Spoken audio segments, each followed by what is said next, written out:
Hello friends, question है आपका integration of 2x-3 upon x square minus one 2x+3। क्या करेंगे इस क्वेश्चन को करने के लिए? सबसे पहले हम 2x-3 upon x square minus one 2x+3 के पार्शियल फ्रैक्शन करेंगे। करते हैं इसके partial fraction. 2x-3 upon x x square minus one को लिख लीजिए आप x+1 और x-1 और ये 2x+3 ये वैल्यू हो जाएगी आपकी। इक्वल टू में क्या करेंगे? a upon first factor x+1 plus B upon second factor x-1 plus C upon third factor 2x+3 ये वैल्यू हो जाएगी आपकी। इक्वेशन 1 कंसीडर कर लीजिए इसको। अब क्या करेंगे आप? 2x-3 अपॉन में वैल्यू है आपकी x+1 x-1 और 2x+3 इक्वल टू आप एलसीएम ले लीजिए। एलसीएम कितना हो जाएगा आपका? x+1 x-1 और 2x+3 ये वैल्यू हो जाएगी। x+1 से x+1 कैंसिल, तो ए के साथ जो मल्टीप्लाई होगा x-1 2x+3 का होगा x-1 और 2x+3 का 2x+3 प्लस बी x-1 से x-1 कैंसिल, तो बी के साथ मल्टीप्लाई x+1 2x+3 का होगा x+1 और 2x+3 का होगा प्लस सी 2x+3 से 2x+3 कैंसिल, तो x+1 और x-1 का मल्टीप्लाई होगा। अब देखिए क्या करेंगे, ये डिनोमिनेटर से पूरी डिनोमिनेटर की वैल्यू कैंसिल होगी, तो वैल्यू हो जाएगी 2x-3 equal to A x-1 दूसरे ब्रैकेट में 2x+3 plus B in the bracket x+1 into 2x+3 plus C in the bracket x+1 into x-1। Equation number 2 हो गया ये। इक्वेशन नंबर 2 कंसीडर कर लिया। अब क्या करेंगे आप? ए बी सी की वैल्यू फाइंड करेंगे। फाइंड कैसे करेंगे? सबसे पहले आप क्या करेंगे कि x+1 को 0 के इक्वल पुट करेंगे। Putting x+1 is equal to 0, तो x इक्वल टू -1 किस में पुट कर दीजिए? इन 2 में पुट कर दीजिए। इसमें इक्वेशन 2 है, तो x की जगह -1 पुट करेंगे तो -2 -3 फ्रेंड्स हो जाएगा -5 इज इक्वल टू। अब x की जगह -1 पुट करेंगे ना, तो देखिए x ये -1 पुट करेंगे तो ये -1 + 1 0, ये पूरी वैल्यू 0। x की जगह -1 पुट करेंगे तो -1 + 1 ये पूरी वैल्यू 0। ये वैल्यू बचेगी आपकी, तो कितनी हो जाएगी? a -1 हो जाएगा -2, क्योंकि हम x की जगह कितना पुट कर रहे हैं? -1। और ये वैल्यू हो जाएगी 2 इंटू -1 कितना हो जाएगा? -2 + 3, तो 3 से -2 का कितना बचेगा आपका? 1। यहाँ से आप इस टाइप से देखेंगे a की वैल्यू माइनस से माइनस कैंसिल कर दो तो 5/2 निकल के आ गई आपकी वैल्यू, ये सिंपल तरीके से। अब क्या करेंगे आप? सेकंड फैक्टर x-1 है, इसको 0 को इक्वल पुट करिए। Putting x-1 is equal to 0, तो x इज इक्वल टू 1 किस में? इन 2 इक्वेशन नंबर 2 में पुट करिए। तो x की वैल्यू 1 पुट करेंगे इक्वेशन 2 में, तो 2 इंटू 1 - 3 कितना हो जाएगा? -1 इज इक्वल टू x की जब 1 पुट करिए तो 1 - 1 0 हो गया, और ये भी 1 - 1 0 हो जाएगा, पूरी वैल्यू 0 हो जाएगी।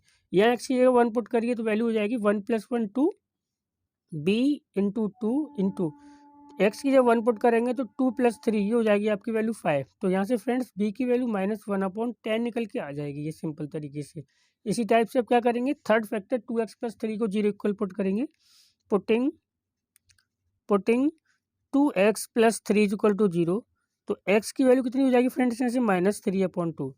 अब आप देखिए 2x+3 की वैल्यू 0 के इक्वल पुट कर रहे हैं, तो 2x+3 की वैल्यू ये पूरी 0 और 2x+3 की वैल्यू ये पूरी 0, तो फर्स्ट तो सेकंड वैल्यू तो पूरी 0 होगी आपकी, ये वैल्यू बची और इधर वैल्यू बची, तो वैल्यू हो जाएगी 2 इंटू एक्स की जगह -3/2 कर लीजिए और -3 हो जाएगा ये इक्वल टू ये 0 और ये 0, तो ये वैल्यू हो जाएगी आपकी सी एक्स की जगह -3/2 प्लस 1 और एक्स की जगह -3/2 -1, तो ये वैल्यू हो जाएगी 2 से 2 कैंसिल, -3 हो जाएगा -6 is equal to -3/2 plus 1 friends हो जाएगा -1/2 और -3/2 -1 होता है आपका -5/2। एलसीएम लेके सॉल्व कर लिया ना आपने, तो -6 इज इक्वल टू फ्रेंड्स ये वैल्यू कितनी हो जाएगी आपकी?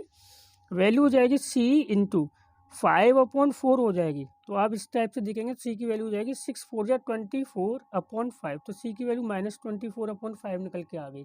अब आप value of A B and C किस में पुट कर देंगे? इक्वेशन नंबर पुट कर देंगे 1 में पुट कर दीजिए, तो value of A B and C put करेंगे आप। Value of A B and C, value of A B and C putting in equation 2। Equation one में पुट कर दीजिए। तो इक्वेशन वन कितना था फ्रेंड्स आपका 2x minus three upon x plus one, x minus one, x और 2x plus three. ये value थी आपकी कितनी थी 2x minus three upon x plus one, x minus one और 2x प्लस थ्री। ये वैल्यू थी आपकी फ्रेंड्स इक्वल टू ए की वैल्यू कितनी थी आपकी, ए की वैल्यू आप निकालिए 5/2। तो 5/2 और ये कितना था अपॉन में फर्स्ट फैक्टर। बी की वैल्यू कितनी थी -1/10। तो -1/10 और सेकंड फैक्टर है आपका x माइनस वन। और सी की वैल्यू है -24/5 और थर्ड फैक्टर है आपका 2x plus three, 2x plus three. अब जरूरी नहीं है कि आपको यहाँ ए बी सी की वैल्यू पुट करो, आपको इतना पता है कि A upon first factor, B upon second factor, C upon third factor है आपका।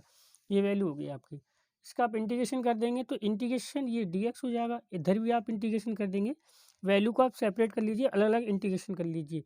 तो फ्रेंड्स वैल्यू जो है ना वो हो जाएगी आपकी 5/2 आगे लिख लीजिए, integration of 1/x plus one D x, -1/10 integration of 1/x minus one D x, -24/5 integration of 1/2x plus three और ये dx। सॉल्व करेंगे इसको 5/2 1/x प्लस वन कितना हो जाएगा log x प्लस वन हो जाएगा, -1/10 ये वैल्यू हो जाएगी आपकी log x माइनस वन।